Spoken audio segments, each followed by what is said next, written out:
Salut les opérateurs et Pax abonnés. Aujourd'hui, nouveau format de vidéo reportage, tactique réelle. Pourquoi le casque? Car c'est l'opération Neptune Spear que je vous présente aujourd'hui à la sauce Airsoft Milsim Roleplay. Donc, à de suite. Bonjour et bienvenue dans notre flash info spécial, consacré à l'opération Neptune Spear. Cette opération, menée par les forces spéciales américaines, a marqué un tournant majeur dans la lutte contre le terrorisme international. L'opération Neptune Spear a abouti à l'élimination du chef d'Al-Qaïda, Oussama Ben Laden, le 2 mai 2011 au Pakistan. Cette opération d'envergure a été planifiée avec minutie et exécutée avec une précision chirurgicale, témoignant du professionnalisme et du dévouement des forces spéciales impliquées.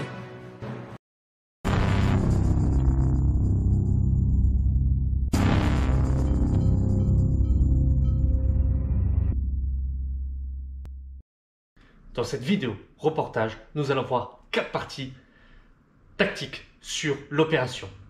N'hésite pas à t'abonner, commenter. Cela permet de me remercier sur le travail que je peux te donner dans cette vidéo. Bon visionnage, à de suite.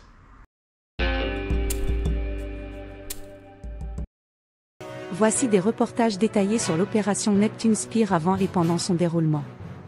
Avant le raid historique qui a mené à l'élimination d'Oussama Ben Laden, les forces spéciales américaines ont minutieusement planifié chaque étape de l'opération.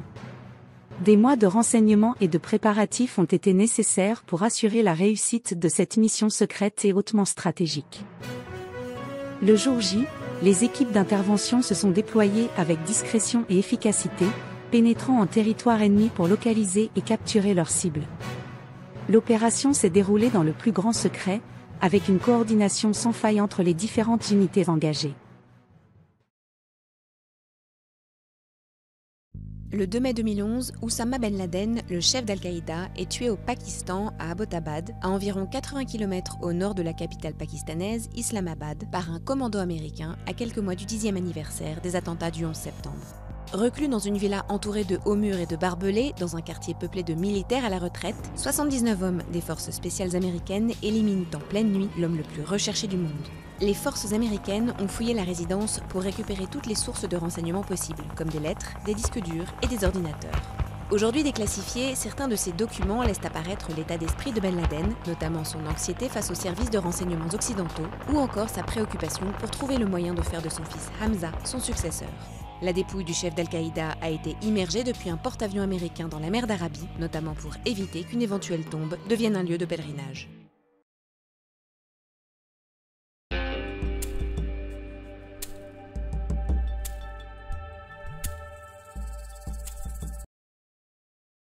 After the September 11 attacks that killed almost 3,000 and injuring 25,000 people, The terrorists are traitors to their own faith, trying in effect to hijack Islam itself.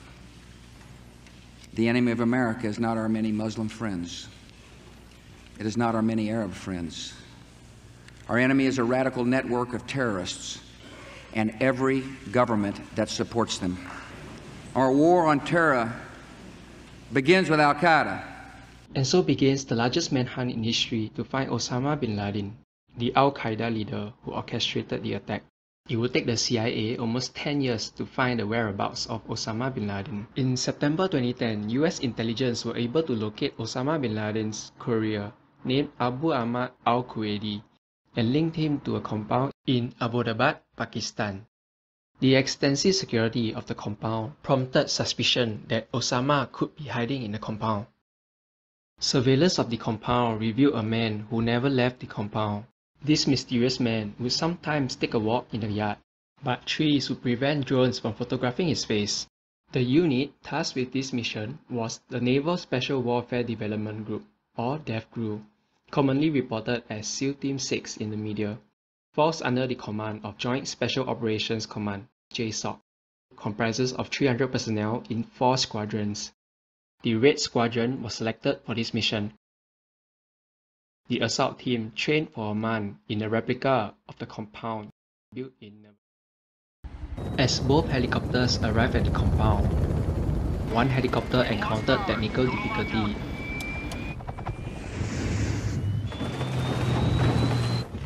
And crash landed in the compound.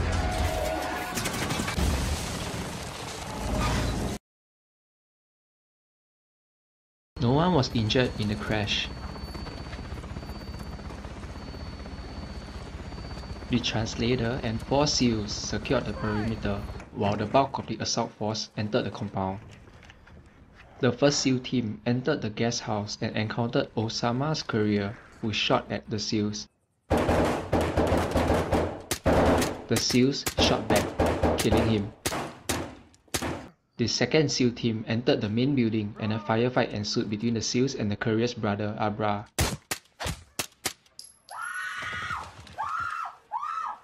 Abra was killed along with his wife. While moving up the stairs, the SEAL encountered Osama bin Laden's son, Khalid, and shot him. Osama bin Laden was found in a third-floor bedroom with his 2 wives. The point man tackled the 2 women to the ground while the SEAL behind him shot at Osama bin Laden, killing him. Back in Washington, the atmosphere in the Situation Room is tense. The SEAL team leader finally announced over the radio, "This is Red 02. We're God in country. Geronimo." Geronimo was codenamed for Osama bin Laden. The SEALs proceeded to search the compound for intelligence such as computers or hard drive. Echo 05, this is Red 02. How long do you need for SSC? We're gonna need at least 10 minutes, sir. Echo 05, you have 4 mics. This is a gold mine. I need more time than that. Echo 05, if you're not at the LZ at 4 mics, I'm gonna leave your ass behind. And blow up the crashed helicopter using explosives. Before returning back to base with Osama bin Laden's body. Good evening.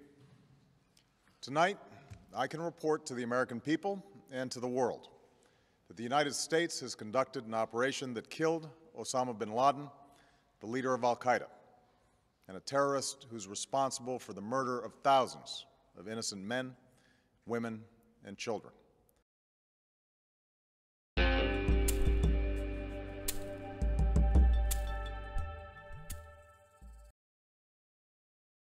The CIA had been doing extensive surveillance on the mysterious compound and built a scale model that was an exact replica.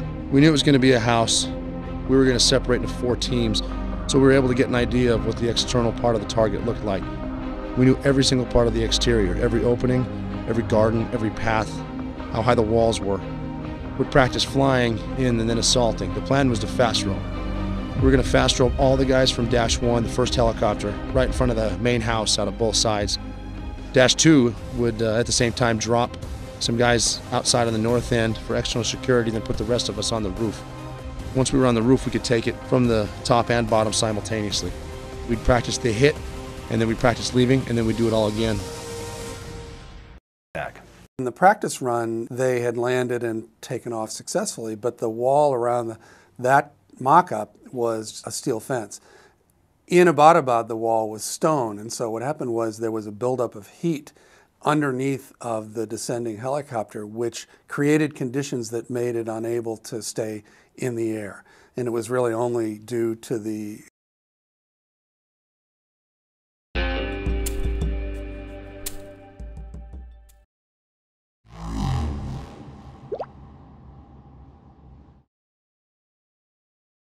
On va partir sur un scénario milsim simple, sans hélicoptère, juste en véhicule et à pied. Donc dans cette partie, je vais vous donner le contexte et nous allons le travailler. Sur cette portion de la maison de Ben Laden, vous avez 10 hommes forts. Voici votre ordre de mission. 15 opérateurs. 9 à 10 opérateurs assaut. 2 effracs explos. 1 effrac froide, 1 médic, 1 à 2 snipers. Attention, aucune porte n'est piégée, donc effrac à l'explos ou au bélier. En premier, j'envoie l'équipe sniper qui va se positionner pour avoir la globalité du site, avec en priorité le bâtiment cible, si possible les fenêtres. Grâce à leurs renseignements, je vais m'orienter sur la porte principale et la porte 2. Grâce à cela, je vais prendre en tenaille l'objectif au vert du QG via un drone du commerce. Nous allons effrac la porte 1 et la porte 2 simultanément. Neutraliser les hommes forts, avancer en double colonne, que ce soit sur la place côté porte 2 ou le couloir côté porte 1. J'envoie les équipes sécuriser l'extérieur de la maison. Une fois que l'extérieur est clear, je positionne le stick au plus près avec la charge directement mis sur la porte. Une fois le stick complet des deux équipes Alpha et Bravo, j'explose la porte et je pénètre dans la maison. Ça rentre, ça sécurise. Le premier surveille l'escalier. À droite, escalier, plus couloir. Ça sécurise chambre 1 plus pièce. Chambre 2 et 3 en binôme. Les pièces 4 et 5. Un gars qui surveille les bacs. Le premier qui surveille l'escalier est le premier à partir à l'étage, dès que le stick est formé.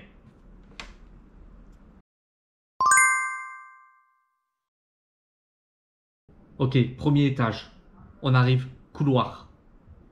Plusieurs pièces à droite, plusieurs pièces à gauche. Ça avance en double stick, un à droite, un à gauche. Première porte, ça part en Y à chaque fois. Et le deuxième est à chaque fois en colonne. Celui qui est toujours derrière est toujours en colonne. Le dernier sera en première colonne à la fin. Et à chaque fois, dès que ça sécurise, ça reprend la colonne. À chaque fois en Y.